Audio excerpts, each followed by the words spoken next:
Imagine waking, and before your feet touch the floor, your mind is already running. What if something goes wrong today? What if I receive bad news? What if something happens to someone I love? What if I fail? You tell yourself not to worry, but the thoughts keep returning. Your heart beats faster. Your muscles tighten. Your stomach feels unsettled. Concentration becomes difficult. And at night, your mind refuses to switch off. This is anxiety. I'm Lubna Saba Kayra, a social psychologist and mental health specialist. In this video, we will look at what anxiety is, why it can become excessive, and how the cycle can begin to change. Anxiety is not always the enemy. It is a normal human response to perceived danger, uncertainty, or threat. It can make us more alert, help us prepare, and encourage us to avoid genuine danger.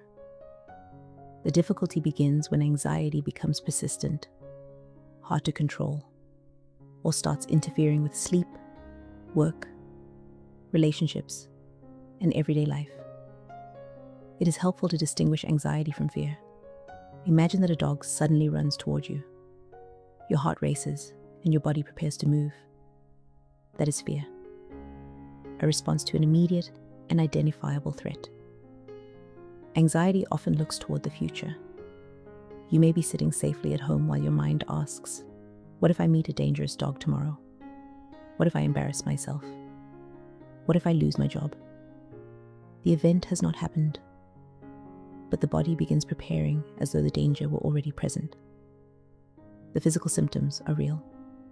Anxiety may bring a racing heart, trembling, shortness of breath, chest tightness, dizziness, muscle tension, nausea, or a dry mouth.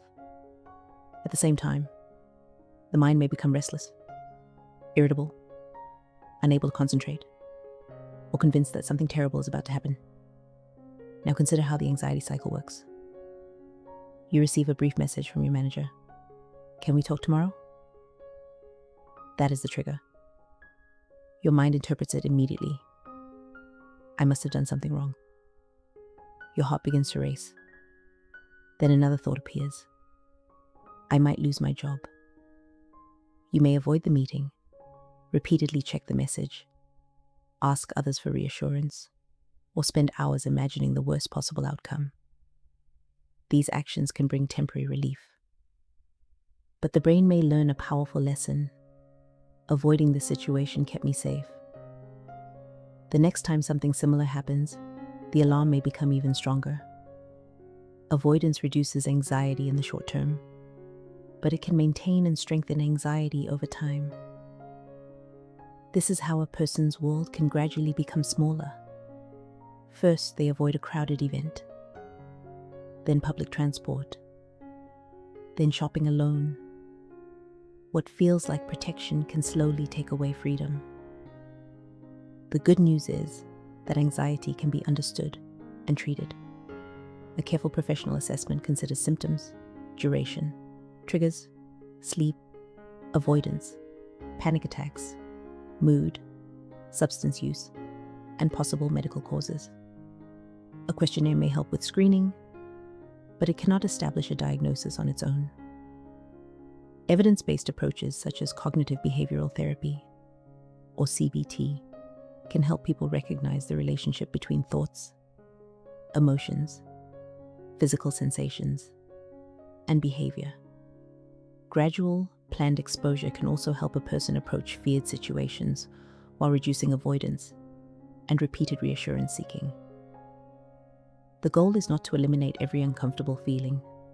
It is to discover, I can experience anxiety without allowing anxiety to control my life. Begin by noticing the trigger. Notice the thought. Notice the body's response. And notice what anxiety urges you to avoid.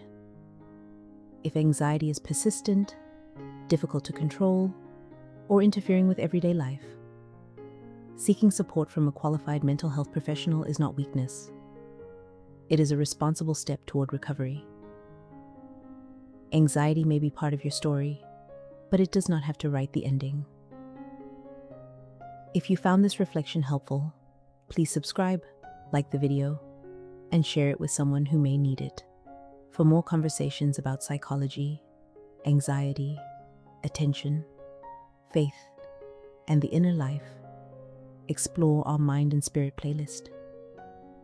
Thank you for listening, and I hope to meet you again in the next video.